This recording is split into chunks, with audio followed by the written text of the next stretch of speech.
to make sure. How do I see the actual live?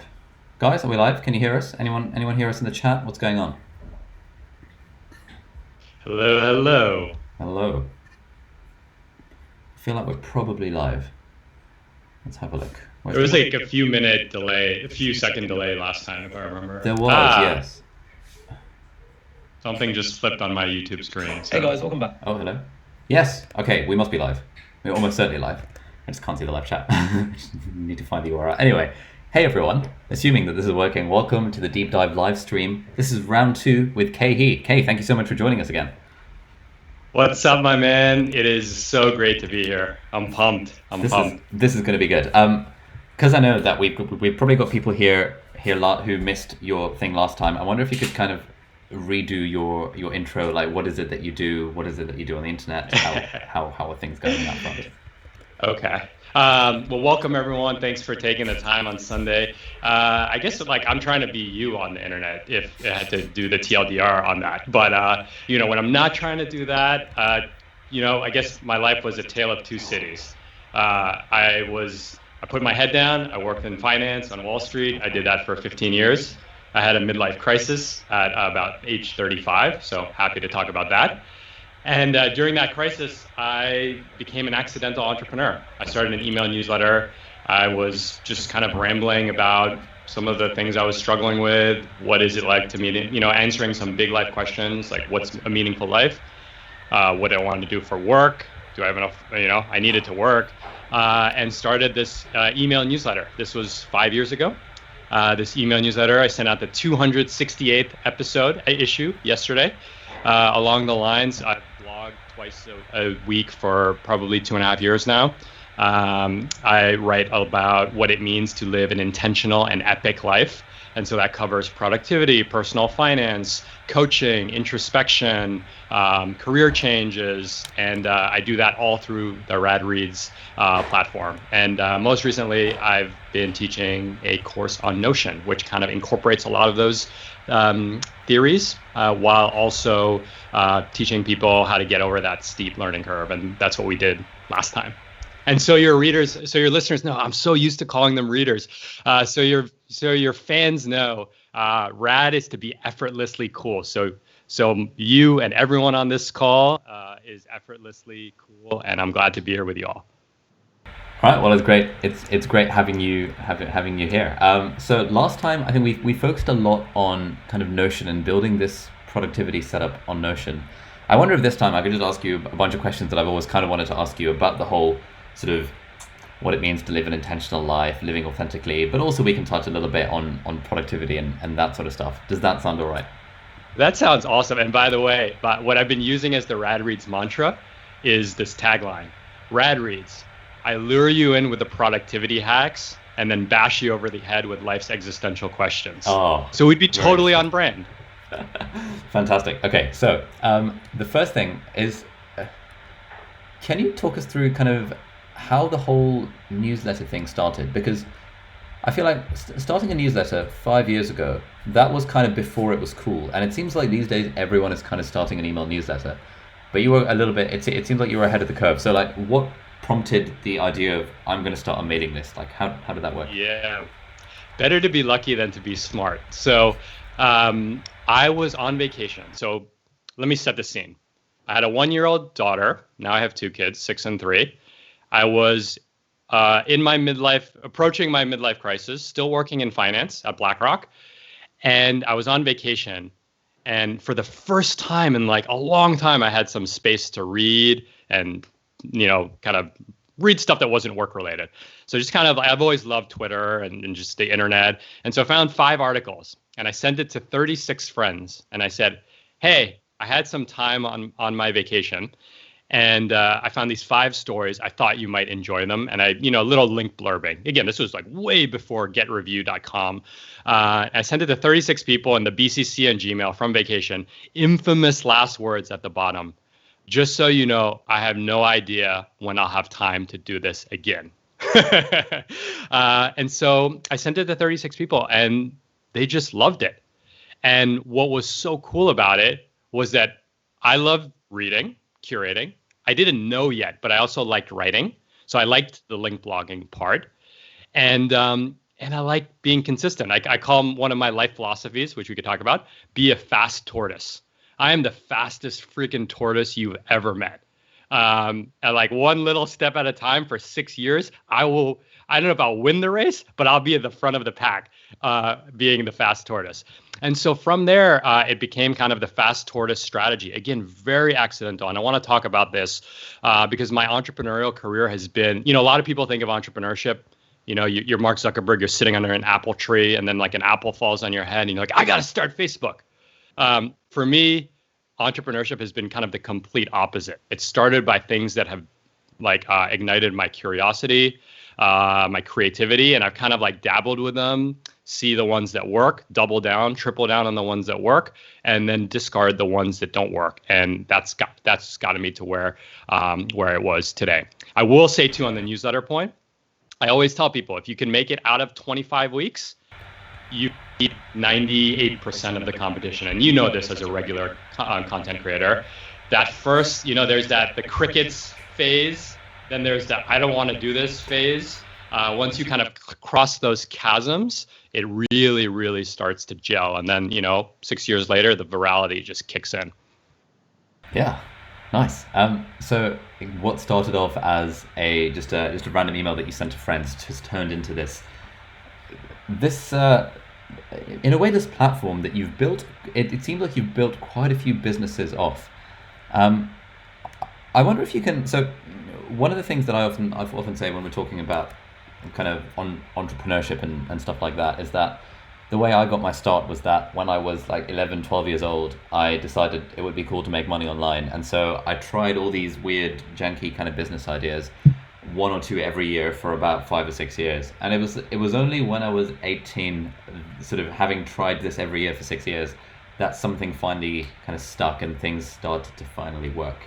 But I think, it's that whole thing of the overnight success that you see the business that works, but you don't see the tons of domain names that you've registered and that have previously failed. So I wonder, what was your experience with sort of trying to do stuff in the entrepreneurial world and then it kind of not working, and how did that kind of lead to what happened, what you're doing today? Absolutely. And so first I need to caveat or set the stage. On Wednesday I turned 41. So there's no way, when I was your age, when I was 16, like we had 14.4 baud modems, and it would take 25 minutes to download a JPEG, and all we had for discussions were Usenet groups.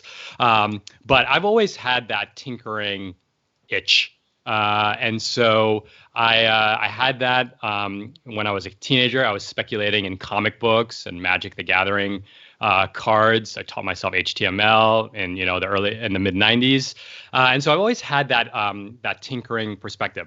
When I was on Wall Street, I knew I wanted to leave, but I knew I needed something. And so I just started, that's when I started like an anonymous blog, but I also, Airtable came out in that phase. And so I built this like jacked up CRM because, everyone's got to start a personal CRM at one point in their life.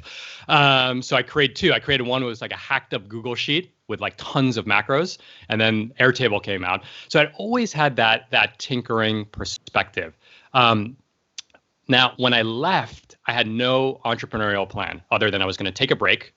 I gave myself 18 months, and we could talk about that, to just kind of experiment with stuff and see what happened. And if it didn't work, I'll go back and get a job in finance. That was the plan. So what happened was that this newsletter was the catalyst for every business opportunity. And so what do I mean by that? The first thing that happened was I started writing about what it means to live an intentional and epic life.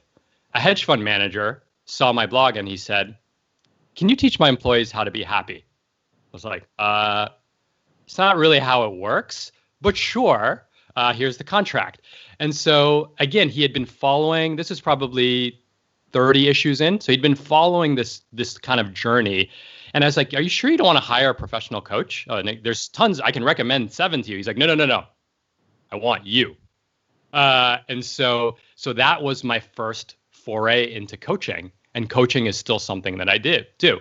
The next thing that happened was one of my subscribers, this is all under 500 subscribers, ran a small TEDx unit. And she liked my newsletter and she said, hey, will you give a TEDx talk? TEDx talk happened. The other big thing, and I could give you a bunch of them, but I'll give you a few. The next one was that the media company Quartz, one of their senior editors was on my email list. And she said, you're kind of starting a new age media company. I was like, what? I didn't even identify as a writer at that point. She said, we're going to start our entrepreneur in residence program. Will you become an entrepreneur? Will you be our first entrepreneur in residence? So all these jobs, ways to make money, things kind of happen.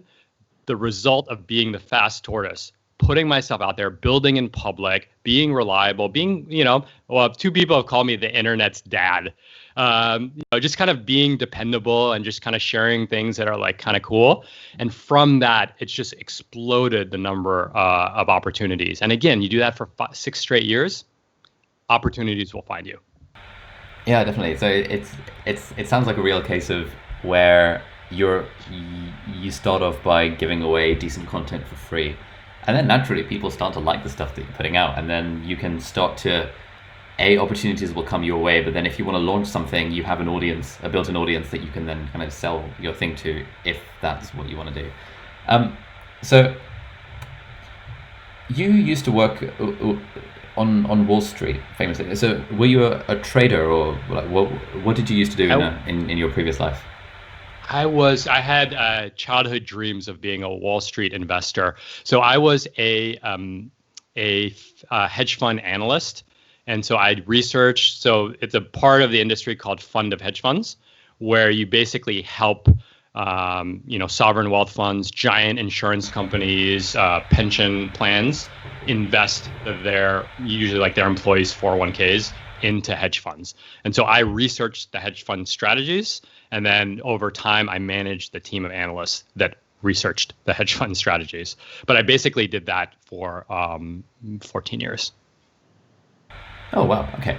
So I've got a lot of friends actually who have got these sort of jobs in the city, like working in London, doing hedge funds, working Goldman Sachs, Deutsche Bank, these sort of big kind of finance companies. And it seems like after a few years, everyone kind of gets to the point where they're like, maybe this isn't it, and sort of thinking about what they actually want to do with their lives. So you were working there for 14 years, like that. How did your thoughts about kind of whether your work was meaningful kind of change through that time, if at all?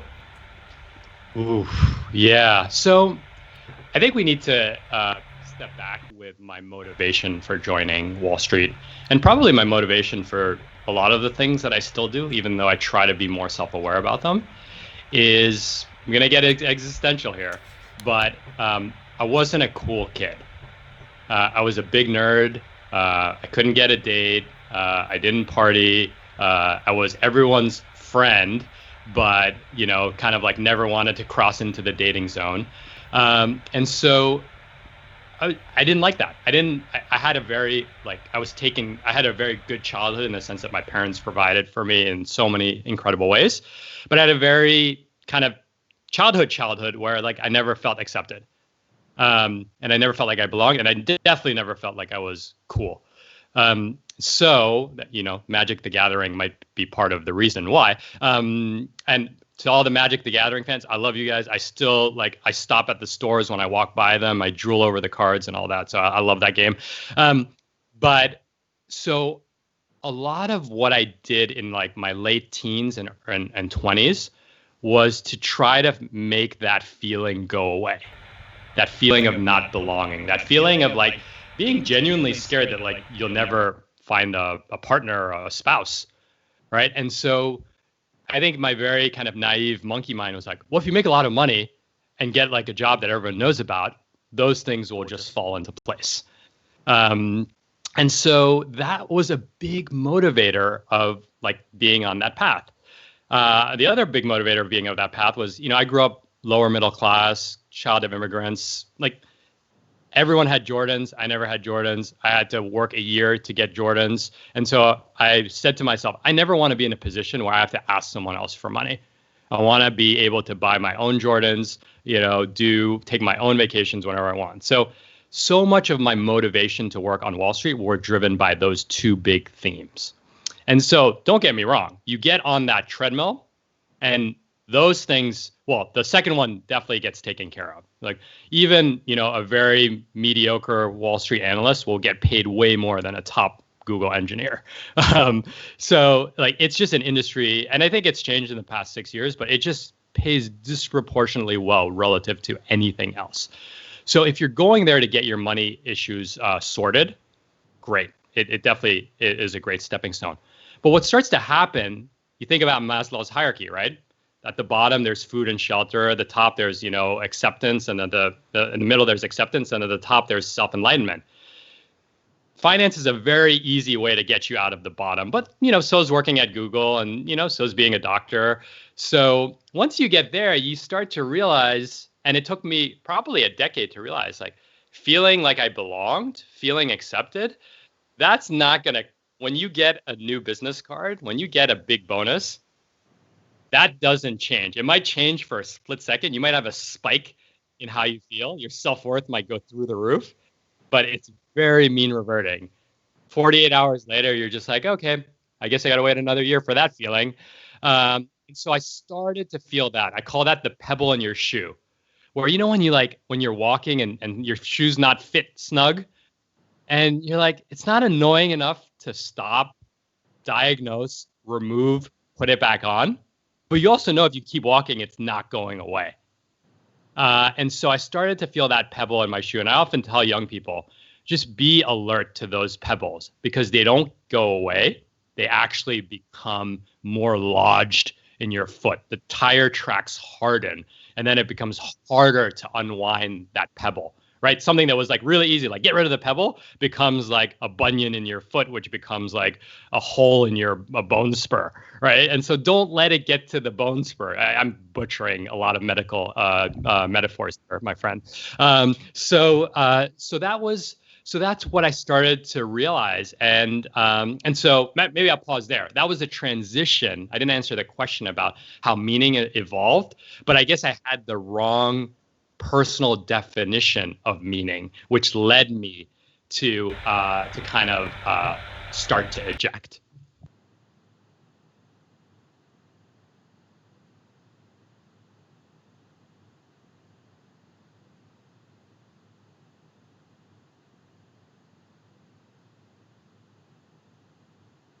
Okay.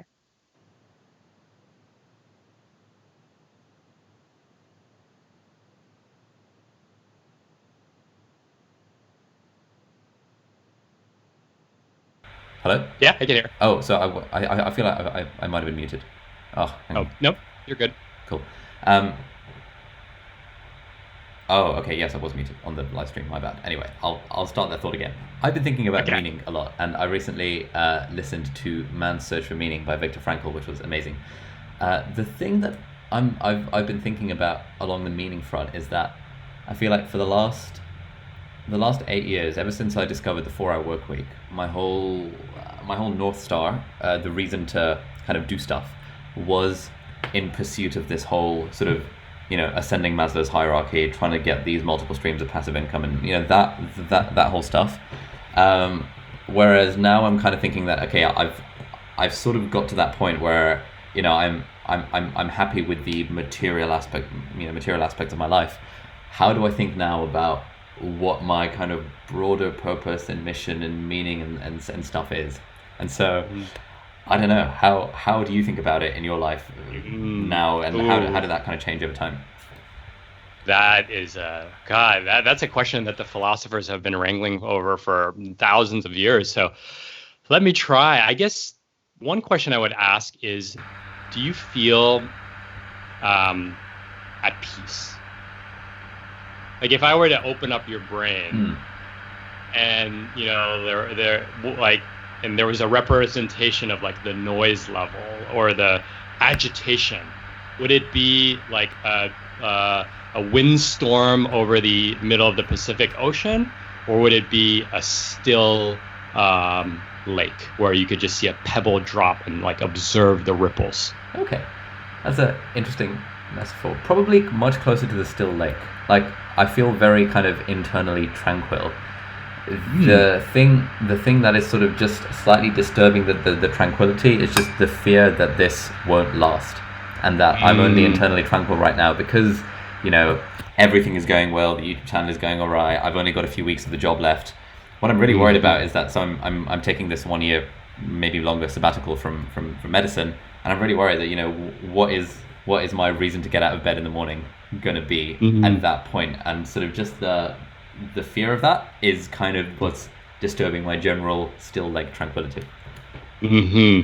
Oh, okay. So kudos for the tranquility, because I talk to a lot of people that are, you know, a category 5 hurricane for 30, 40, 50 years of their life internally. So that's really just appreciate that, because at least in our world of high performers, you're more the anomaly than the rule.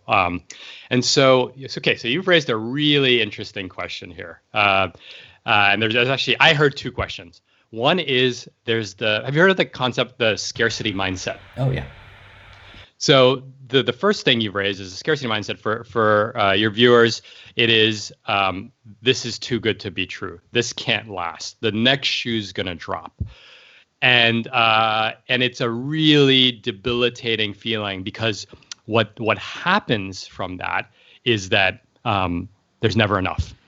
You buy more insurance, you save, you know, when your savings are X, you save 5X.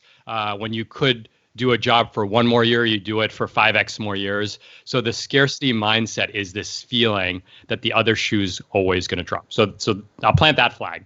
And then there's the other one, which is, when I wake up, what will keep me motivated, right? What will bring me joy? And so let's separate those, because they're quite different. So the scarcity mindset is, first, I would suspect that many of your listeners, viewers, are always feeling this. You know, students feel this often. People in the field of medicine, you know, there's just this other shoe's going to drop. And I think that is a very first, accept that that's a natural feeling, right? You've all heard the classic, you know, we were cavemen and cavewomen on the tundra, and if we weren't vigilant, a saber tooth would shred us to parts. The thing is, though, that now we get like a bad comment on YouTube, and it has the same impact of the saber tooth shredding us to parts. Yeah, absolutely. You know, so there's a little bit of dissonance there. I get that. I hate feedback. I love feedback because I know it makes me better. I hate feedback. I'm so sensitive. And it just feels so personal. So I don't know how you could do a YouTube channel with like so many comments. I'm just like, So that's scarcity. So one thing is, like, let's actually think about, let's just use like a really simple example. Money, right? What's enough money? And that is where people come up, especially in finance. But I think you hear it in the FIRE, you know, financial independence community, like the magical number, and all this stuff. Yeah, the FIRE number. I think that is a little bit of a misleading approach. Like, sure, it would be great to live off of, you know, U.S. Treasuries yield, you know, under 1%. It would be great to, you know, if you want to make $100,000 a year off of U.S. Treasuries, you need $10 million of savings. That's a lot of savings to make $100,000. And so I think the problem with this concept of the magical number is that you have to overshoot so high to get something like the 100 million, 10 million to get 100,000. It's hard to get $10 million. Like no saving, no canceling your Netflix is going to get you to $10 million. You got to start a business, or you got to be an intergenerational wealth. So what I propose to people is 2 things. First is, and I think your audience will have this better, is know your expenses. You'd be amazed how many people, I asked, how much did you spend in 2019? So, no idea. Did you know within 30% confidence? Nope. Why? Scared to look. Okay, fine. But guess what? you're always going to be worried about money. If you're scared to look at your spending, unless you have $10 million, you're always going to be scared to look. So again, that's a pebble in the shoe. So first things, and I bet your audience is much better at this than my audience, know your 2019 spending. Okay. Then run an analysis on it. Nice to have, must-haves, nice to haves, bull market purchases. And figure out what is that ratio, the allocation between the three. Because then you can actually say with confidence, okay, well, I'm willing to cancel, all my digital subscriptions to be an entrepreneur, but I know that I need to this much for rent, this much for food, and this much, for our insurance.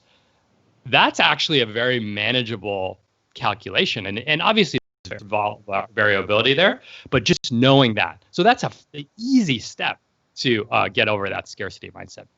The second way to get over that scarcity mindset is, especially if your viewers are investing, is to have a sense of what your portfolio could lose, right? I just use a simple heuristic. I know roughly how much I have exposed to stocks, and I multiply it by 50%. So if 40% of my assets are in stocks, I'll say I could wake up one morning, and we saw it, in March of this year, it wasn't this close, and I could lose 20% of my net worth. How would I feel? Would I regret living in the house that I live in? Would is there a purchase that I wish I hadn't made? Would I regret having turned down that client? Again, it's a back of the envelope calculation, but if you have those two numbers, they're like guardrails around that like world is coming to an end. So that's a pragmatic way to think about scarcity. Scarcity also comes from equating self-worth to net worth or to achievement, right? Like if I have 2 million followers, I'm way better of a person than if I have my paltry 3,000, right? So we laugh at it. We all do some version of that. And so that's another conversation we can come back to. So I did scarcity mindset. I'll pause there for scarcity mindset questions, and then we could talk about what happens if I wake up not joyful or confused about what to do? Okay, so yeah, I think the scarcity mindset thing makes a lot of sense. Like, if I think back to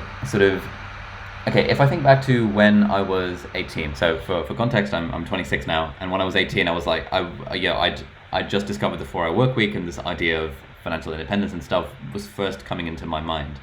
And so what I was thinking is I didn't really have like a magical number in my mind, but if, for example, the thought of making £5,000 a month, actually no, I think at the time something like £2,000 a month or $3,000 a month would have seemed like, oh my god, if I could make that much money through these other things, then I'm basically sorted for life. And then while I was at university, I set up a business, and that sort of is still running to this day. And that got me to that point where I was comfortably making about £3,000 a month without having to do much hard work. And I was like, oh, great. But then in a way, the goalpost kind of shifted. Mm-hmm. And now with the YouTube thing, which is again more successful than any of my dreams or whatever, again, like it's such a stupid amount of money that the YouTube channel and the side businesses are making each month, and yet I still kind of feel this sense of, there's a good thing going right now, but I still need to continue to try and sort of make the numbers go bigger and bigger and bigger, because what if one day YouTube collapses and then I'm stuck, and what if one day Skillshare decides to go out of business and that line of revenue is gone, and sort of all these thoughts about kind of looking at the different streams of revenue and thinking, okay, worst case scenario, all of them go, what am I going to do? I don't know. I feel like this way that I'm thinking about it is probably not the healthiest way to continue living. Yeah, but I would say, I think what helps here is thinking about contingency plans. So you just did, what you just described was, Skillshare and YouTube going under. The joint probability of that happening is probably less than 0.5%. Yeah, so it's pretty unlikely.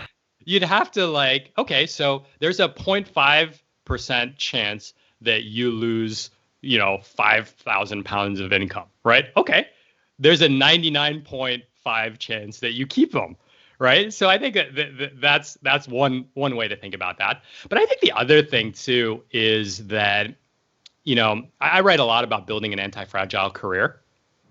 And so when the pandemic happened, I was like, oh shoot, I don't have any guaranteed income, right?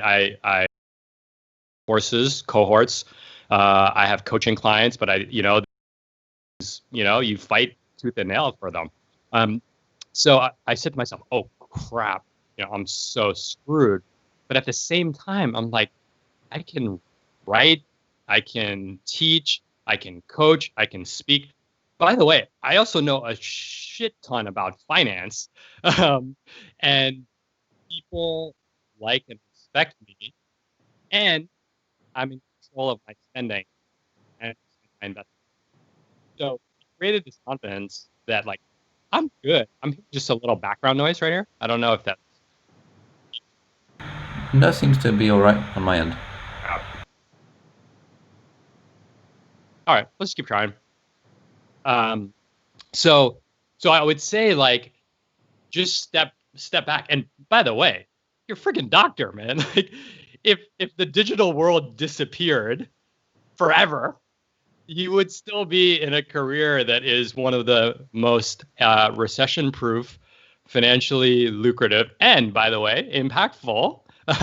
So I would say like it kind of helps to just hopefully me talking you through it. You're kind of like, oh yeah, that's true. Like the chance of YouTube and Skillshare going under are quite low, and I could still be a doctor. But I think that I think in your question, which you didn't explicitly ask, but what I hear is that there is this kind of question of what's enough, right? So for example, I do 4 Notion courses a year. There's demand for 8.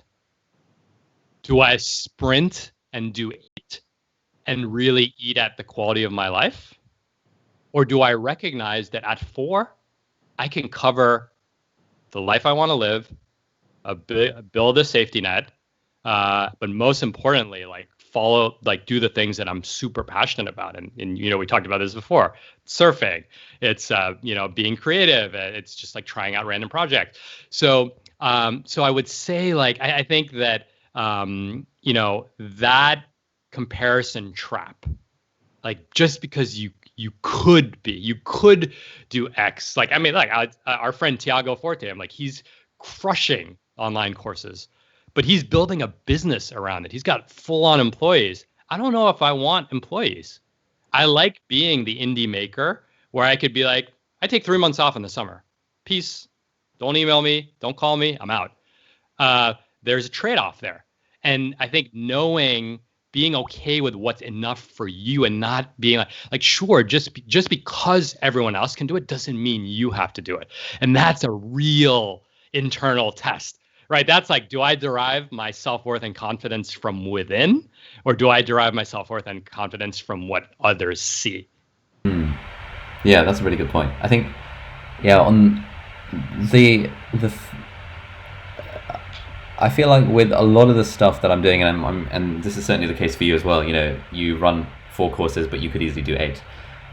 It feels like we're leaving a lot of money on the table. And there's something about that feels kind of wrong, because like for me, let's say these days we're like churning out 2 or 3 videos a week, which is pretty good. Don't think there's much scope to increase that, but feasibly I could put out a Skillshare class every 2 weeks, and that would the fact that I'm not putting out a Skillshare class every 2 weeks is leaving so much money on the table that it's insane. And I wonder to what extent there is a kind of as you said, it's a bit of a trade-off here. Like, this is the sort of lifestyle I want to live, and this is what I need to hit that lifestyle, and therefore it's fine. But then a big part of me is thinking, okay, is that just not my reason to excuse away laziness? Like, am I not just thinking, well, I'd quite like to watch a bit of Netflix tonight, therefore I'm not going to film a Skillshare class. What's this balance between ambition on the one hand and this sort of having enough and being comfortable with what you do have on the other? I think that's kind of what I'm getting at. Well, is laziness bad? I guess not inherently. I mean, I think that culturally we've said Western culture, or particularly American culture, has said that laziness is not a virtue, right? Or let's rephrase laziness. Let's call it leisure. Watching Netflix is leisure. Think about the Romans and like their status of wealth, their displays of wealth was like, I have more leisure than you. Like I can sit and watch, gladiators and chariot racing while I'm fed grapes and drink wine on a Tuesday morning. So that's leisure to them. Today, though, I would say a lot of people view leisure in a patronizing way, where busyness is a measure of importance and of status. And so I would question, it's like, do we have this whole thing twisted? Like, I'm feeling guilty for leisure, so instead I go work, right? And my coach, one of my incredible coaches, Andrew Taggart, he has this theory, like fundamental theory of total work. He basically said, this is his theory. In a very secular world, we have basically moved all of our sense of purpose, joy, meaning to our work. So think about it. We go on vacation to come back to work more well-rested. We meditate to be better decision makers. We create, we write, we blog, we tweet to develop audiences, to raise our brand profile, right? And so he kind of is like, shakes me. It's like, guys, we have it all wrong. And I'm kind of like, it's true. I do meditate to be better at work.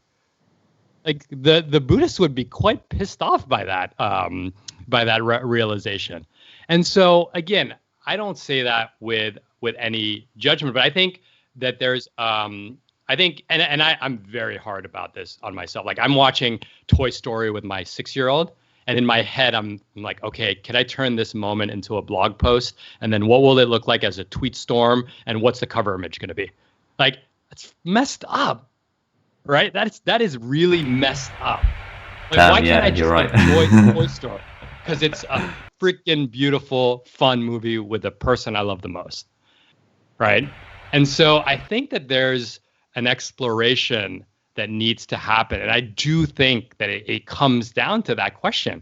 It's like how your self-worth.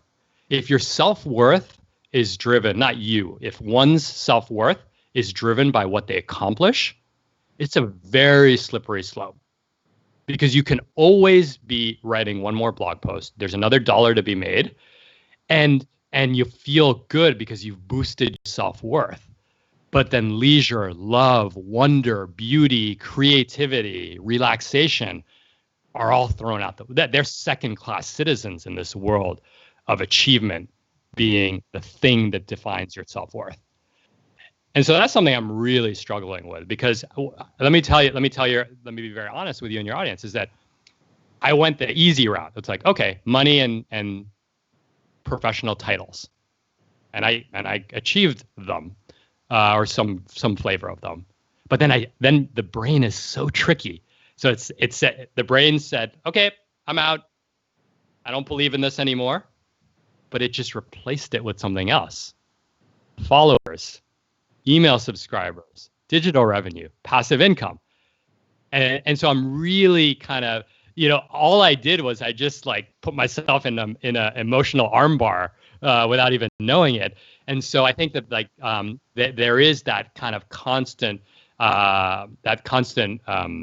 self-inquiry. And you know what it is for me personally, it's a fear of mortality. It's a fear of irrelevance, right? I believe that the more I achieve, the more people will remember me. And the thought of like 20 years after, my death, or 50 years, 100 years of no one ever uttering my name again is disheartening. It's not even disheartening. It scares the freaking crap out of me. And so I've created this machine. And again, you just input Wall Street, input blogging, input Notion courses. And I just like, I was like, but Like let's just laugh at this, right? Like in 100 years, like Kay was the most prolific Notion course creator. Like, come on. What might be remembered is like if I was an incredible dad and family members talk about the jokes that I used to tell around the dinner table. Like, wouldn't that be so much cooler that like Kay was the best Notion course creator in the world? But it's hard to live your life that way because when I'm watching Toy Story, I'm thinking about the marketing of my Notion course. I'm not thinking about the snuggles with my daughter and that presence that I give her. So I'm really trying to disentangle those two. And I don't want you to think that I don't think achieving is bad, but I think that achieving because it's filling an emptiness in you needs to be further explored. Oh, mate, that is such deep stuff. We've got it. We've got it all I wrong. told you, man. Y'all thought we were talking about Notion. We've got it all wrong. It's like that total work thing, man. yeah.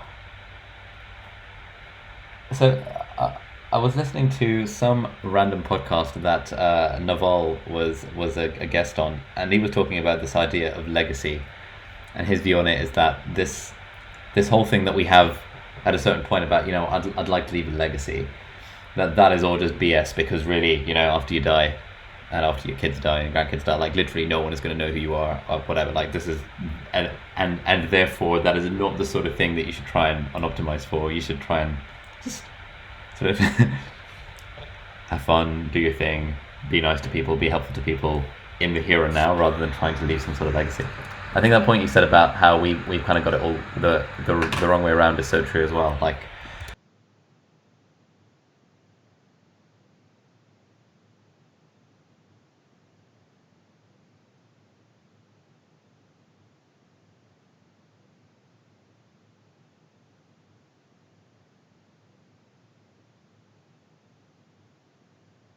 Mm-hmm.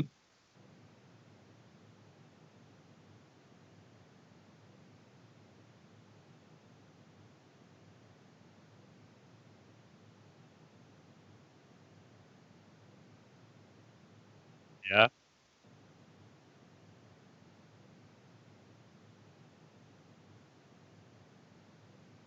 Mm-hmm.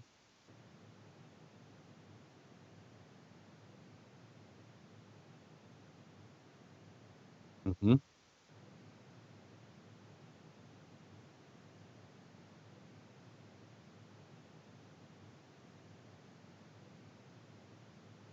Yeah.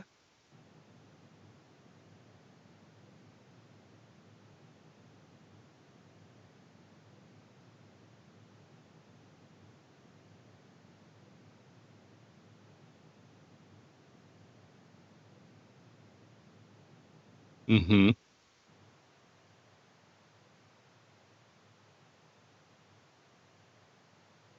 Mm-hmm. Ali.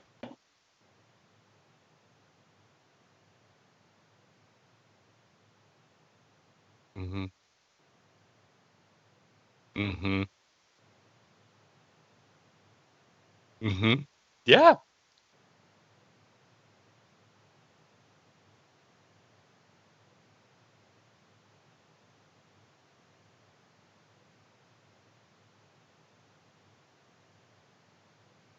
Yeah, and that's super astute of you to observe that. At first, I would say if there's a few things that you can't store, right? Like we could store money, right? Like you could put it in a bank account and it grows. You can't store freedom, right? Like if you have a freedom today, you can't guarantee that that freedom will exist tomorrow. And another thing that you can't store is your health, right? And so if you're healthy today and you've got energy to do X, Y, Z, surf, like take walks with your friends, like you should use it today because tomorrow is not a guarantee. And I don't say that in a cataclysmic doomsday scenario to your fellow 26-year-old audience members, but I think that there is, I call it the when then trap. It's like, well, when I get X, then I'll be happy.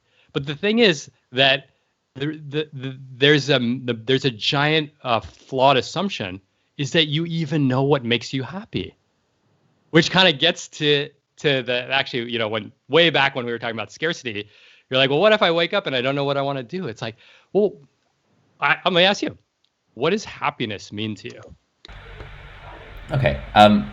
Before I answer that, apologies to everyone in the chat. Yeah. I think I muted myself on my previous monologue about which I feel was like quite a deep point, because I feel like I touched on something legit.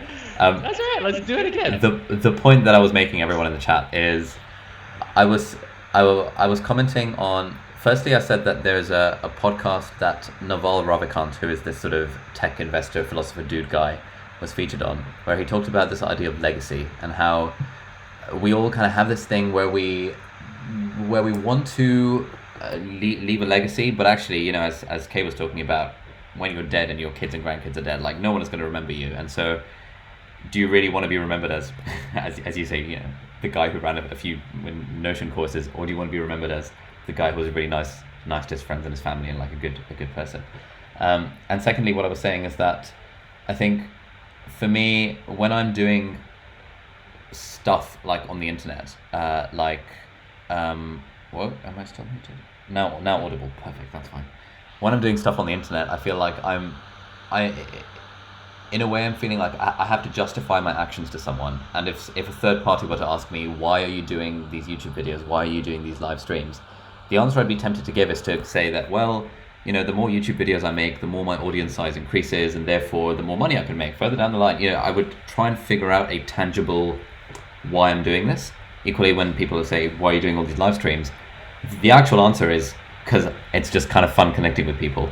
But the answer I give is, well, the live streams are great because there's so many people I could interview, and that'll boost my audience. Like all these sort of selfish reasons, but actually it's just about connecting. And so I really liked your point, Kay, about how we've sort of got this all wrong. Instead of, in a way, like for me, what I should try and do is, instead of thinking, okay, I'm gonna go to work and then come home and then I get to I'll do the YouTube videos, and then that'll with the intention of that growing the numbers. Instead of doing that, I'll try and think of it more like, I get to go to work to hang out with my doctor friends and save some lives, and then I get to come home and make some videos, which is quite a fun thing to do. And in a way, sort of valuing activities for their own sake rather than because they're a stepping stone to something else. So that was sort of what I was talking about when I accidentally muted myself. Oh, yeah. Well, I would also add to that, we also become, and this is probably more true to content creators, but we become prisoners of our own expectations. So my coach, Andrew, he's like, why don't you just write rad reads when you feel like it? I'm like, like my heart sinks when he suggests that. I'm like, 268 weeks since, May of 2015. Are you crazy? And he's like, well, you're a prisoner to your own expectations. I'm like, oh, you mother F. And it's like, it's true. And that's just like a very simple thing. But, a content creator, like you could write a great email. Like I'm an email first guy. So I write emails and then I convert them to blog posts. So then you got to convert it to a blog post. Then you got to promote it on social. Then you got to create cover art. Then you got to tag it. Then you got to do Google Analytics. Like, something fun, like sitting down and writing the email, quickly turns into something not fun. And I think that really, and I think people don't get this when I write it, but like I'm really trying my hardest to follow the joy. So if something starts to not become fun, I'm like really discerning and like, I don't think I need to do this, because usually it will come down to like, well, you could have, 20% more page views if you did this one annoying thing, right? Like repost to Medium, like, I could syndicate I write twice a week. I could syndicate to Medium, get tons of new followers. Yeah. But I guess your heart sinks when at the thought of, I can't be bothered with this. Exactly. But being okay with that, right? Because that's the thing, is like I make the decision, but then I'm not okay with it. And then I'm sitting watching Toy Story with my daughter, and I'm like, should I have cross-posted this to Medium? This was a good one. And so, but again, it comes back to that delayed thing. Like, you can't put that moment. My daughter's only going to be 6 for 1 year, right? So sure, I could grow all these followers, get the book deal ready, but when she's 13, she doesn't even want to hang out with me. I'm told. So, cool. Like, yeah, I got all this free time when she's 13, but guess what? She couldn't give two craps about dad when she's 13. And meanwhile, the time when, this is power. You're not a father, but this is a powerful moment, a realization that I had. And again, I don't like to approach these from like a memento mori, where we're all going to die. So, do this. But there's a moment with kids where, they're born and you and your partner, your spouse, are the most important people in their lives. One day they wake up and that's just no longer true, right? Their friend might be their boyfriend, their teacher, whatever. That's not a long window, right? That's 6 to 8 years. And I don't think it's bad when it happens, because then it means you can kind of take your kid to an expensive restaurant and they won't need to be on an iPad. But the thing is that window is short, right? So no, like you couldn't give me $1 billion to give up that window, right? So why would I distract myself with cross-posting to Medium to take away from that window, right? So again, I don't want to be that can lead you down a rabbit hole of scarcity, and I don't like to go there. But instead, it's really more like this present moment with a 6-year-old kid is like, this is the only time where she's like sitting on my lap, stealing my ice cream. Like run with it, dude, run with it. Yeah, that makes a lot of sense. That's one of the things I'm kind of most intrigued about one day, hopefully becoming a parent. That people say that you get these sort of realizations, and in a way, I guess I'm kind of thinking of it that, when I have that realization, this would make for a good blog post.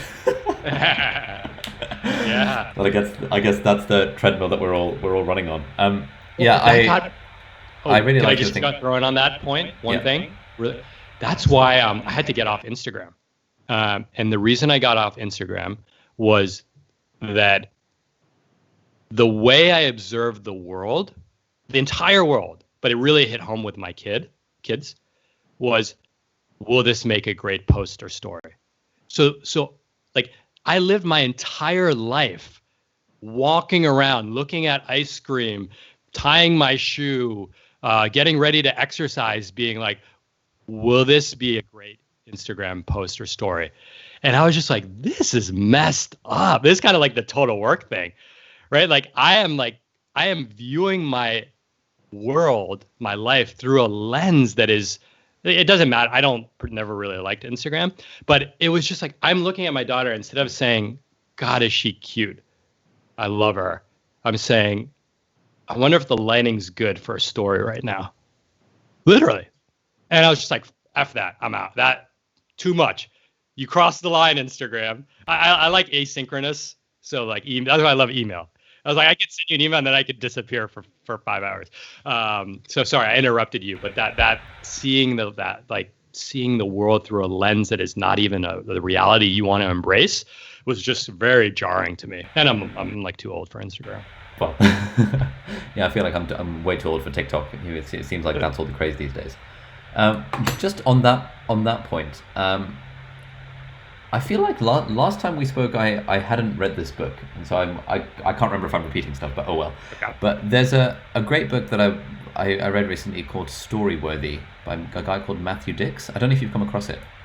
I don't think I've even heard of it. Oh, excellent. So this guy, he is like a storytelling champion, and like storytelling as an art form is apparently this thing where there are actual competitions and stuff around the world where people get together and you've got 10 minutes to go on stage and tell a story without any notes, without any props, just like tell a story. And this guy kind of wins these sorts of storytelling competitions. And he's written this book about sort of what makes a good story and how to tell stories better, which I got when I was thinking about how can I make my YouTube videos better, but then there were a lot of interesting life lessons in it. And in this book, he talks about this thing that he does at the end of every day, and he calls it homework for life. And the idea behind homework for life is that you, like every single day, at the end of your day, you ask yourself, what is the most story-worthy thing that happened to me today? And you just write a few words about it to jog your memory. And then sort of a few times a month, he'll sit down, because he's a professional storyteller, and he'll think about, okay, there was that moment where my daughter Clara did that cute thing with the ice cream. And he'll sort of remember it and craft it into a story. And he says that actually sort of that sort of process of thinking about the stories helps him remember so many more things about his wife and his family and his kids, so many more things than he would have before he was doing this thing. So when I first read that, I was like, oh, this is really, really cool. And I started doing it. And I wonder, because I totally get your point about the Instagram thing. It feels like you're not living in the moment. But I also think there's some value to documenting stuff. And like, for example, when I got a DSLR, a mirrorless camera at university, it just transformed my university experience. Yeah. I was taking these like amazing high quality photos at social events. And now I can look back at those photos and think, oh, those were really good times. So I wonder what this balance is kind of in your mind between living for the present moment versus documenting the present moment so that you can reflect on it nicely later on. Yeah, I think it's wonderful, and I'm very keen to read that book. I think it's not too dissimilar than journaling or gratitude. It really is like putting your awareness on overdrive, right? I think that with any of these questions, like the DLSR question, it really comes down to like, what's the true intention, right? Is it true intention like capturing the beauty of my uni days through this like incredible piece of technology? Yeah, fuck yeah, do it. Same with writing, but I think that we're the same way I tricked myself. I'm like, oh, I left finance, but now I'm a blogger, and I'm still chasing that same hit. It's just in a different form of candy. I think that there is that just like that introspection where it's like, well, what is the motivation behind it? And so let me give you an example. I think about this all the time, and I'm really trying to work through it. I've heard you say this a bunch. I would say most creators will say this. Like, I love writing, and when I write 2 posts a week. 98% of the time, it's fun. I'm in a flow state. I'm in the zone and all that. So I say I love writing. I love the craft. But what if you told me that after I did that, instead of hitting publish, I had to hit delete?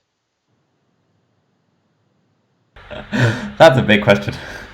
Right?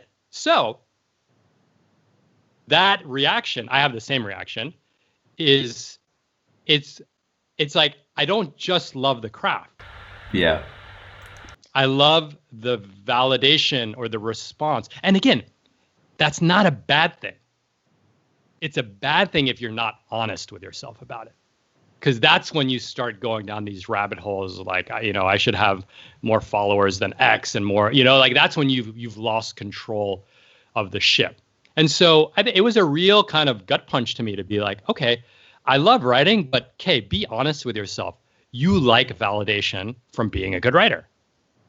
That's not bad, but don't pretend like you don't care about that, because you're just punking yourself if you do.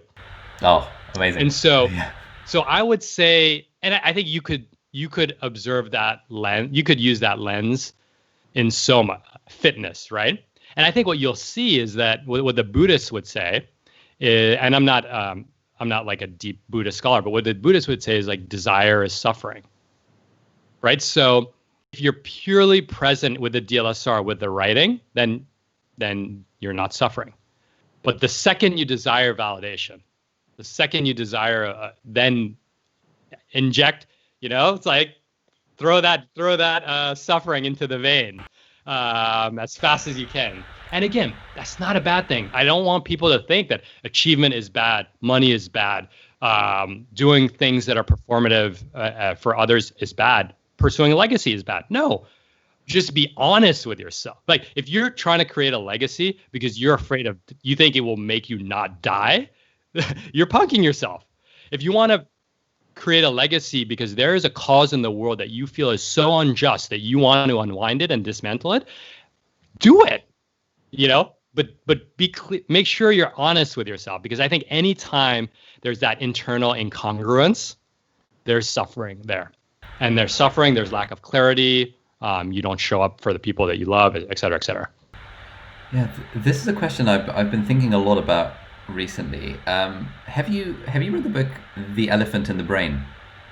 Oh, it's on my reading list. Oh, it's really good. So I discovered that through our mutual friend Nat's book summaries. Oh, nice. Online, and I was like, okay, this is really good. And so I read that, and the whole idea behind the elephant in the brain is it's sort of like the elephant in the room is that thing that everyone kind of knows is there but that we don't acknowledge. The elephant in the brain is equally this sort of, it refers to all of the hidden motivations behind the things that we do that we systematically ignore. So for example, when someone says, why do you make YouTube videos? There is, as JP Morgan apparently is attributed to have said, a man always has two reasons for doing something. There is the good reason, and then there is the real reason. And so my good reason for doing YouTube videos is, oh, well, it's fun and it helps people. But the elephant in the brain reason for doing YouTube videos is because it affords me wealth and fame and status and prestige in ways that probably set me apart from most of my other friends who are all high achievers, but in their own ways. And possibly the reason I started YouTube was because I knew that I couldn't compete in the status competition of exam results with my friends anymore because they were just getting better results than me, and therefore I needed to find something to sort of internally and externally signal that I'm actually a high status individual, because we're all ultimately seeking status. Like that would be the less sexy, not talked about reasons why people would do things like have a YouTube channel. And so I've started, like with everything I do, I'm really thinking hard, like what is the hidden agenda here?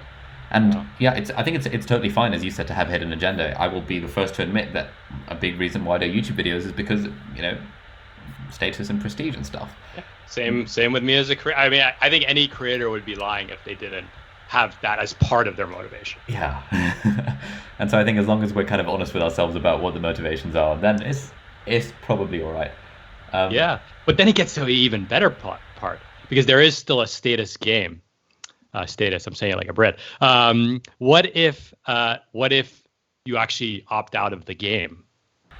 What do you mean opt out of the game?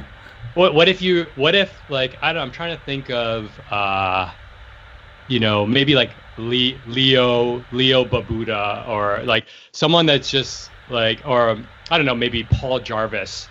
And again, I don't know these people personally. Yeah. Paul Jarvis takes like 8 months, takes 4 months off, right? So he's kind of saying like, he lives in the middle of nowhere in Vancouver. So I think that like, imagine, like, so for example, for me, opting out of the game would be like, I write rad reads whenever I feel like it, and I'm okay with that. Yeah, that's opting out of the game. That's opting out of the game. And I'm not at a point where I can do that. I feel, I mean, I could do that. But it's so scary, like my heart rate's going up just as I discuss it. But I mean, there are people, right? Maybe Cal Newport, right? He is, multiple New York Times bestseller, right there. Just the way I describe him, I mean, there's still some of the game. Yeah, you describe him by his accolades. Doesn't use any social other than like his blog.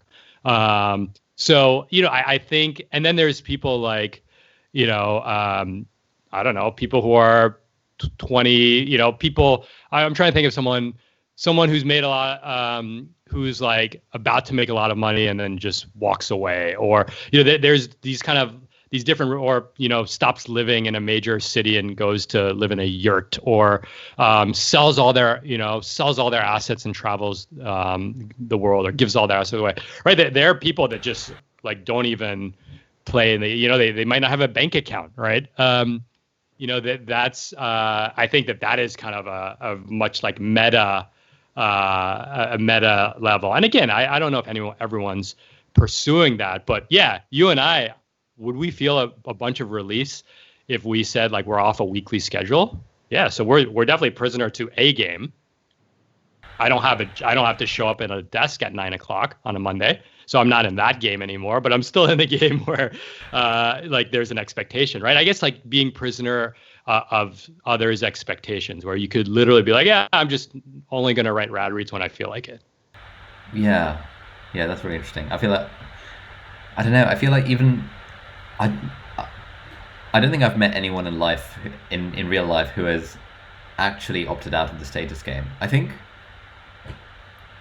feel like we can pretend like we've opted out of the status game, but the cynical part of me is thinking, well, we haven't. Yeah, we haven't really. We just put lipstick on a pig. Yeah, exactly. Or people who, for example, forego all their material possessions to travel the world. In a way, that itself is then a different kind of status game that they're potentially playing by Yep. being the sort of person who would sell their possessions and travel the world, and it becomes very hard to escape this sort of deep human desire for status, and kind of, as the Buddhists would say, desire is Yeah, suffering, enlightenment but is being, the absence of desire.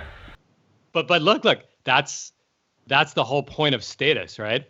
It requires someone else to impart it on you, right? So the guy or gal who sells all their possessions to become a monk, it's our definition of state. But if they feel in there, right, like they're okay hitting delete after the blog post on their life, then they actually have opted out. We'll actually never know. Yeah, I guess it's kind of it's We'll their never know. task, it's their struggle. Yeah. Who cares really? Like, we shouldn't try too hard to ascribe or to figure out what other people's motives are for doing the thing that they're doing. They're doing it. Who cares? Totally. Okay, so there's another thing that I would love to get your take on. Yeah. Basically, so this is fairly unrelated, but somewhat related to the stuff that we've been talking about. So Okay. my car is currently kind of on its last legs, and it's done like 200,000 miles, and I've been thinking, okay, I should probably get a new car. And obviously, being a YouTuber interested in tech, I'm thinking, ooh, it would be kind of cool to get a Tesla Model 3. Uh-huh. But this is causing lots of problems because, firstly, it's like a stupidly expensive car. Like, no one needs a £50,000 car. It's just absolutely absurd. But then, sort of, the purchase justification framework starts to kick in. It's like, well, actually, there are some people who make more money off their videos about Tesla cars than the car cost itself. So that's one potential. Electric cars are kind of cool. If I get this car, it'll encourage me to do more road trips, to visit friends, and that's social interaction, and that's worthwhile. If I get this car, I can do a road trip across Europe with friends, and that's more social interaction. That's kind of fun. If I get this car, I can make videos about it. That's kind of fun. And I don't know. I've sort of been eyeing this car for the last like 3 years, thinking, one day I'd like to get to a point where I can afford this. And now, by the grace of God, I can afford it. But it's just one part of me is thinking scarcity mindset. I can't really afford it, because if I had 10 million in the bank, then yeah, I'd buy a 50 grand car. But I don't have 10 million in the bank. Like, it's not a trivial sum of money to buy this car. It would be something that I've sort of saved up for it. So there's like the scarcity mindset talking, and then there's the other part of me thinking that, to what extent is me buying a Tesla just feeding into consumerism, feeding into the marketing? To what extent is this me, like, even though if I run the thought experiment of if there was no one else in the world, would I still want to drive a Tesla? Probably. So therefore it's less about signaling status to other people.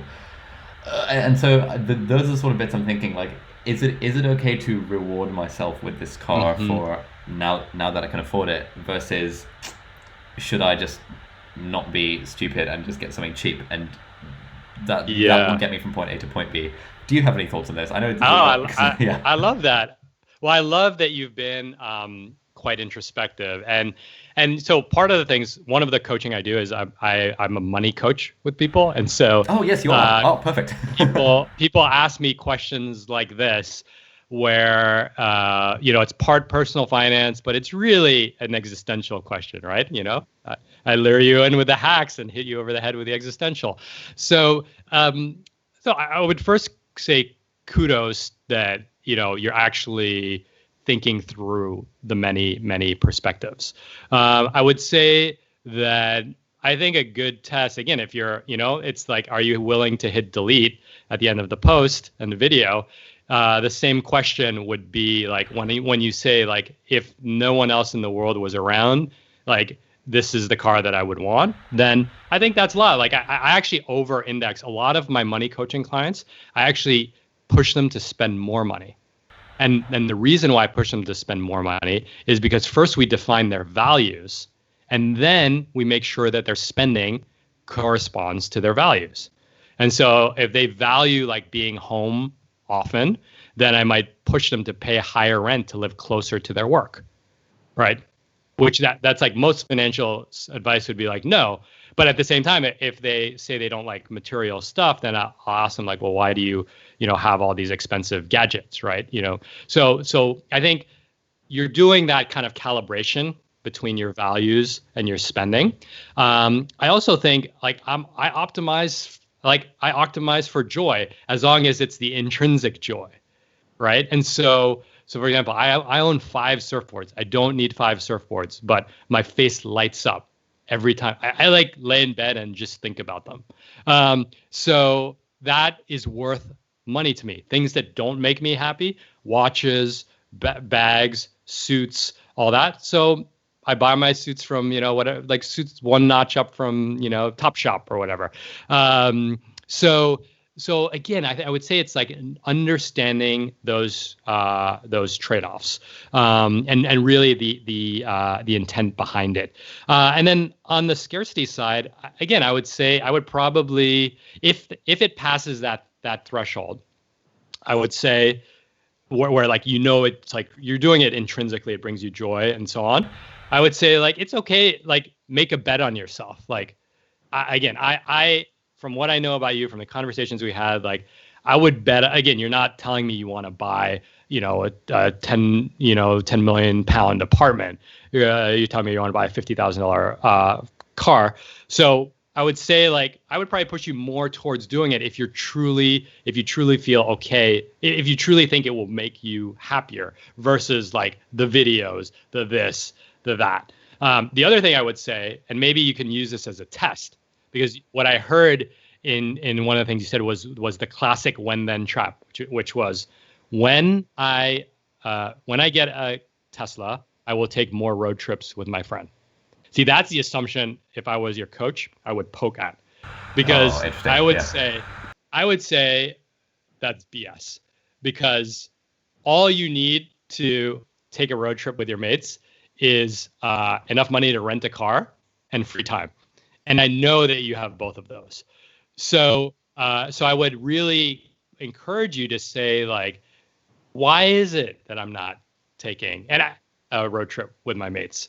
And maybe if you really want to test yourself, like rent a car and go on a road trip with them and see like, oh, this experience would have been better. You might say like, oh, this experience might have been better if we had a bigger car as opposed to a Tesla, I don't know, or, something that you might actually say a gas driven car might be better because we ran into a lot of issues charging on a road trip. Right? So again, that's probably how I would approach that. But I would say kudos for really considering the issue through a variety of different lenses. Yeah, this is this is like the constant struggle of like, I think one thing you said that was interesting was buy this thing if you truly believe it'll make you happier. And that is, I feel like, given that all that you and I know about sort of the research on purchases and happiness and stuff, hedonic adaptation, like I know I'm going to acclimatize to it and it's going to become the new normal. But then you see reviews on the internet that are like, well, I bought a Tesla and I still kind of love it every day and it's a real joy to drive it and stuff. So I don't know, it's like, to what extent is this thing going to fall under the hedonic treadmill and I'm just going to acclimatize to it? Potentially that would be a case for doing a short-term rental, as you said, and just kind of seeing at the end of like, rent it for 10 days and see at the end of that 10 days, do I still really want this? Yeah. I have a friend, whenever he wants to make an impulse purchase, like a new iPad or something, he takes the money, moves it to a separate account and waits a week. And then after a week, if he still wants it, then he'll take the money out of that account and then buy it. And 80% of the time, he actually didn't really, after a week went by, he actually didn't want it. I mean, you can't do this with a car. You could definitely do it with, devices. But I do think like having some separation. And I will say, like, if you the more self-aware you become, what makes you happy. Like, I know that a really well-made cocktail is worth $25 to me. Economically, it makes no sense. You can't really hedonically adapt to cocktail consumption, not when you have 2 kids.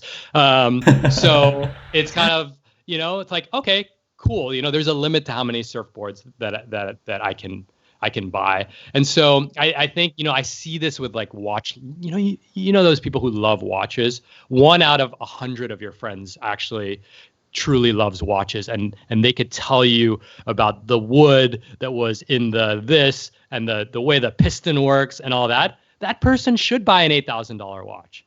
The 99 Wall Street bros, other Wall Street bros, probably shouldn't. They're the ones that are going to fall into the hedonic adaptation. But even worse, it's just it's going to be frustrating, right? Because they're going to think that it brings them happiness or status, and then like over time, it's all fleeting. Okay, cool. You've given me stuff to think about. That's what I like. Just got to figure out, yeah. Okay, cool. Changing gears a little bit, I wanted to ask you about writing. So one thing that I am sort of struggling with on the writing front is that I feel like I don't really have a routine for writing. It just sort of happens as and when I can snatch moments to sort of plan a script for a video and, oh crap, it's a Sunday today. That means I need to write the newsletter and there's nothing written for it. So after this, I'll have to sit at my dining table and think, okay, what the hell do I want to write for this week's newsletter?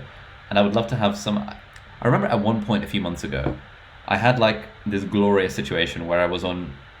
I had like normal shifts at work, so starting at 9 and finishing at 5 for a period of like 3 weeks in a row, and just sort of nothing weird. And so I had this amazing routine where I'd wake up at like 6 every morning, make a cup of coffee, do my morning pages in my little notebook, and then write a little bit on my iPad. And it felt really good. For those 3 weeks when I was doing my email newsletter, I had content that I could copy and paste. I didn't need to figure something out on a Sunday at 11 p.m. But so from the beginning of August, I'm taking this break from medicine, and so basically my time will be my own, and I'm trying to figure out a nice sort of writing kind of routine to build into my daily life. And I was curious, like, what does yours look like? How do you fit it in with everything else? Yeah. Oh, great question. I would just piggyback off that point and I'm glad you followed it up by the sabbatical. But when you said, I had 3 weeks off and I had my coffee and my journal and I was smiling and all that, that, like, when you think about, like, should I make more YouTube videos? Should I make more money? And it's like, if it can get you into that state, do it. Whatever that can get you into that state you just described, do more of. Because that's the state you want to be in versus the outcome that you want from it, right? So just pay attention to that. In terms of writing, so I'm going to ask you the controversial question, which is what would happen if you took a break tonight, took the week off? All your fans are listening, so nothing bad would happen, but like with yours, I feel it would break the streak, and I think there is value in having the streak. And I think the value of having this, I think sort of when you have a string of 250 issues of a newsletter as you do, then there is more value in that than just the individual multiplied by 250. There is something greater by the fact that you've just kept it up consistently. So that's kind of why but I feel weird about taking a break. Let me give you a few other counter perspectives. So I have taken some breaks in the two. And in fact, I'll tell you, this is the second year where I go every other week in the summer. And last summer, I was like, I don't know. This summer, I freaking love it. And so again, there's, your body is telling you something there. You at least gotta honor what it's saying. The second thing I would say from your reader's perspective is, you can't, if you show up every week, you can no longer surprise them, right? So if you took a week off, you can't create a yearning by showing up every week. So you might actually, I'm just trying to give you a few ways in which you're giving them a gift, not taking away something from them. Yeah. So there's a few ways you're giving them a gift. One is, I think about this often, you're giving them time to catch up on the previous issues. I know with my letter, and my letter has just more crap in it, that I cause some cognitive overhead to my readers. So that's not cool. And so when I take a break, I'm actually doing them a favor by not imposing a new dose of cognitive overhead on them. So that's one consideration. The second consideration is if you come back the week after more invigorated, you're giving them another gift. And then the third gift is you're giving them that feeling of like missing you. So those are three things to consider. Much easier for me to lecture you on than to actually do them. But just consider those. The world will not stop if you and the world will not stop if you take a break in your newsletter. And this is, again, we get back to identity. You and I have the identity of being consistent. Well, maybe again, much longer conversation, but maybe that's an identity to reconsider. Yeah. Right? I mean, when I'm 50, do I want to be known as consistent? I don't know. When I'm 70, probably not. Like, at some point, you and I equate consistent to status. By the way, look, we've created a new status symbol. No, yeah, exactly. The consistency becomes a status symbol in itself. The status symbol. So at some point, we've become prisoner to someone else's expectations, right? So just something so simple as, should I write my weekly newsletter this Sunday, can be like, oh my God, I derive self-worth from consistency. Consistency comes from external status, and I would feel very hurt if I lost that status, right? Like, look at where we just ended up, right? Freaking elephant and rider, you bastard. So let's put that aside. Now let's talk tactics. But again, remember, existential, then tactics. Yeah, exactly. You beat him over the head with the existential. Okay, tactics would be a few things. So I suspect that you have quite a good system of, I call it collecting string. That's what journalists, where they just take little strands. And I use a hybrid of Rome and Notion to get stories, anecdotes, quotes, headlines. And so I always have a place I can go where, like, so for example, before this conversation, I have like one thing, now I'm exposing myself, called talking points. And so I just anytime I'm go give a talk or join someone on a podcast, I just have like a list of talking points. So I could just go back and skim them and see like what are like some good stories, et cetera, et cetera. So having that, but I assume that you already have that pretty well. The other thing might be imposing a constraint. And so what you do is you probably wait till Sunday night. I write all my essays Saturday morning, 6 a.m. Saturday morning. I have a new constraint. I just hired a virtual assistant. I do not want, I want, like, talk about being a prisoner to your expectation. I want to have my Saturday mornings back. It's been 5 years that I haven't had them. I'm stressed out. My wife and I fight. I don't get to surf on Saturday mornings. I want my Saturday mornings back. So I just hired a virtual assistant. And so the constraint now is that I have to submit everything in the newsletter by Thursday night. So what happens is this newsletter it was like this Ernest Hemingway kind of like, I'll do it when I feel it type task. And now it's a task like anything else, that like there's a deadline.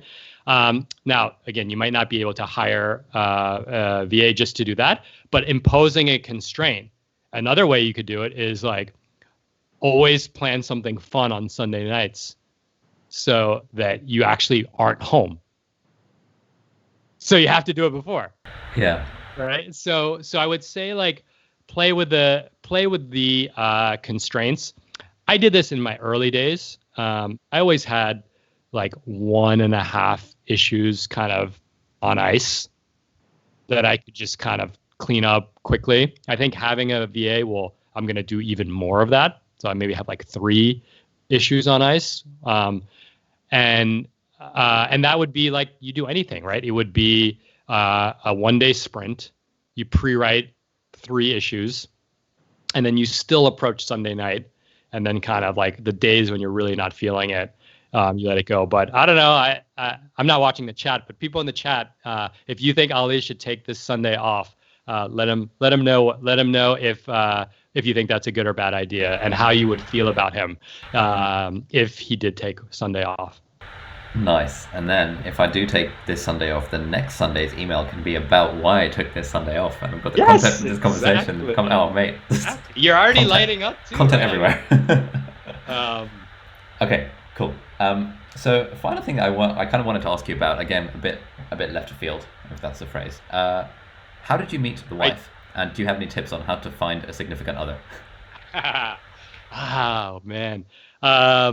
So I met my wife before dating apps happen, right? So crazy. So where did I meet her? We met. This is embarrassing, but there's a lot of Europeans on this call. So we met at a nightclub called Pasha, which is in Ibiza. But we didn't meet at the cool version in Ibiza. We met in the lame version in New York City. But yeah, I think there's a few funny stories there. One was I was too shy to go talk to her, even though I was quite intoxicated. She came up to me to talk to me and introduce herself. And then I was totally on brand when I texted her immediately the next day and be like, hey, do you want to go for a run? She's like, who is this weirdo? So to answer your question, that is how I met my wife at a nightclub. We did the New York dating thing for like 4 months, where it's kind of, you don't have the talk. You don't really know if the other person's seeing other people. I wasn't. She was. She then was like, I actually don't want to go out with you right now. She just got out of a 6-year relationship. So we basically stopped seeing each other. And this was before social media. So when you stop seeing someone, they just literally disappeared from your life. A year later, I ran into one of her friends at a party who was there that first night. And I was single, and I'm like, hey, how's your friend Lisa? And he's kind of a rabble-rouser friend. And he said, you should text her. And so that's when I knew that A, she was probably single, B, she would be okay hearing from me. And so I texted her a year later, and then we, the rest is history. So anyway, I say that by dating myself. God, I would say, and again, I'm going to just be like a dinosaur in this conversation, because not only did I not use Match.com, I'm the weird guy that, like, when one of my young single friends comes over, I'm like, can I pretend to be you on Tinder? Just because I have no idea how that world even works. But I would say, I've always been a big believer of like being in events where there's like-minded people. Right. So a big one, and this was like a little arbitrage from my New York City days, is for men is community service. And I love community service. I didn't do community service to meet women, but it is one of those activities where it's 90% women, 10% men. And you're in this mindset of like, of being generous and kind of this selfless mindset. So that it's just like a positive filter into like the people that show up there probably have positively selected. And so like what are places where people positively select? But again, it's the same question about intention, right? Like if you're going to a meditation retreat because you think you'll find your future wife, like you've tainted the waters. You've messed it up before you even started. But if you happen to like meditation and group meditation, and this is the nudge that you needed to get out there, then do it. I mean, all this changes in a COVID world. So those were the ones. So some things that I did, like I did a DJ academy. I took hip hop lessons. I'm a terrible hip hop dancer. Took hip hop lessons. Volunteer work. I look for like hybrid parties, like parties at museums or parties at, things that were like somewhat parties, but they also had like a more cosmopolitan bent to them. So kind of like finding those joint events. The other thing too, I don't think it's a good strategy, but it's the only strategy I know, is I always wear my heart on my sleeve. And so like I was always much more like, I'm into you. Like I wouldn't play that game, like pretend, like make them desire you. I'm just like, I really like you. And then sometimes like my wife now, she'd be like, oh, you're coming on way too strong. Let's take a 1-year break. And others would be like, oh, like finally a guy that's not like playing games. But dude, I've known my wife for 13 years. Like I don't even know what this world even looks like anymore. Oh, interesting. Okay, cool. How do you think? So I feel like my problem is that I over-index on looks, and the problem with over-indexing on looks is that obviously you've got the hedonic adaptation firstly. Secondly, you've got the fact that on average looks fade over time. So over-indexing on Not on looks average. seems like a That's a universal truth. yeah. So how do you think about the equation of sort of looks, personality, and stuff? Oh, oh, I'd be, I mean, I'd be lying if I'd say like I'm. You have to be physically attracted to the person, and so looks is one component of that. But I think there's a lot of things there, like how the person carries themselves. How they take care of their health, their spiritual health, things like that. But again, I mean, my wife, I think she's beautiful. I thought she was beautiful when I met her. I thought she was beautiful when she broke up with me. Uh, so, um, so I think it absolutely does matter. That being said, there were a lot of times when it is like the when then trap. When there was, and I haven't dated tons of women that are stunning, but I have dated a few, and then it's like, if it's just that, it's it it's not enough, and you find it quite quickly. But I think it does go back to that. Like, look, when I got married, I'm in it for the long haul, right? Death do us part. I'm not thinking of potential second round, late stage divorce to all that. And anything, right? You could be married to the most physically beautiful person in the world. When you wake up to that same person every day, someone who's not that person might appear to be more beautiful, right? So again, it's a much deeper question than that. But again, I'd be lying if say like physical attraction didn't matter. She would say physical attraction to me mattered. I would say that with we've known each other for 13 years. Like, obviously it's still important, but that is not the thing that's going to keep the relationship together.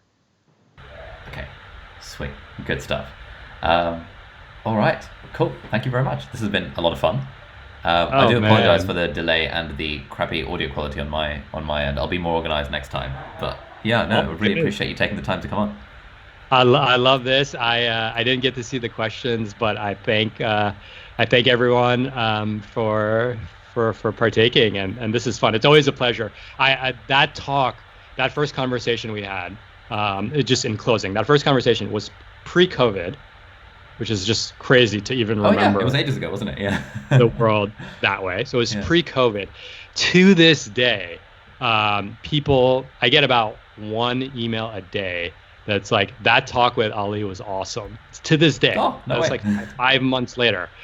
Not to mention students who joined my course. So I'm super grateful for that. And I do remember from the last one, people said two things, and I wanted to address them. They're like, Ali seemed tired and disinterested. I never ever thought that was true. So for the record, I did not think that was true. People might have seen it. I didn't feel it.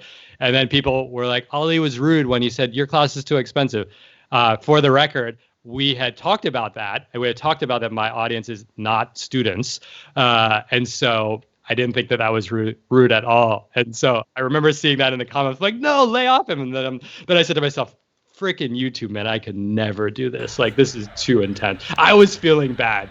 And I like, my name wasn't even attached to it. Well, I appreciate you setting the record straight. But no, actually, what I've started to do now is I now realize that, like, when you're like operating a live stream and I'm like looking at you, if you're talking, at the moment it looks like I'm disinterested because I'm not looking at the camera. And so what I try and do is I look directly at the camera, and even though I can't see anything else, I think that is the image people want to see. Like, I'm looking at the camera. Can't see the comments, can't see your face, just looking at the camera. I heard someone say in a Zoom world, putting your hands up is a flex because it shows you're not on your keyboard. I'm like, I've been thinking about that. Like, interesting. I'm like, I'm listening to you. This is my vibe. But yeah, anyway, thank you so much. And I will probably take a break from the newsletter today and then write about it next week. So thanks for that tip as well. Awesome, man. Awesome. Right. Always here for you. And thank you again, man. I hope you have a great Sunday. Thank you for tuning in, everyone. And we'll see you next time. See you, everyone.